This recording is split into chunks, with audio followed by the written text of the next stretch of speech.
Саламатсыздар ма? Мен бүгін сіздерге денсаулық сақтау бөлімінен психиатрия, наркология орталықтарынан есепте тұрады немесе тұрмайды деген анықтама алуды көрсетемін. Ол үшін біз денсаулық сақтау бөліміне барамыз.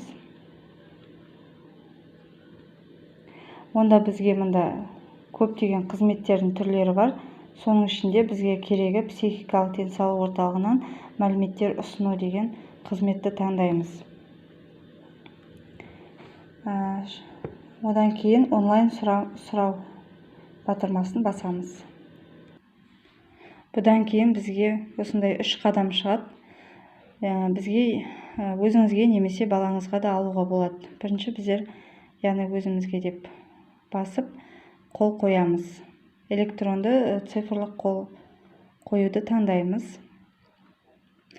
Оның да 3 түрі бар. Қазір SMS код арқылы немесе QR код арқылы немесе электронды цифрлық қолтаңба арқылы қол қоюға болады. Біздер қазір SMS код арқылы таңдайтын боламыз. Телефонымызға код келеді. Сол кодты енгізген жағдайда біздер қол қойылған болып саналады.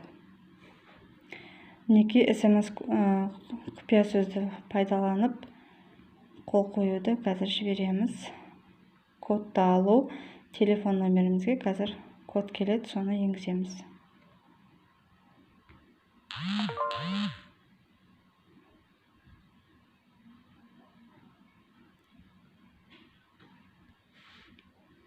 Кодты енгіздік.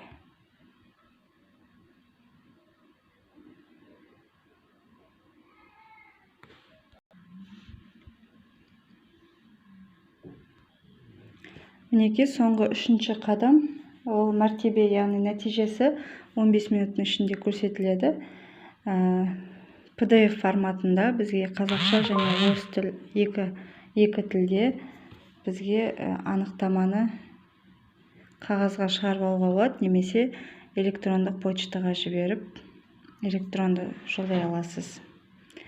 Дәл осылай наркологиялық денсаулық орталығынан да дәл осылай етіп анықтаманы алуға болады.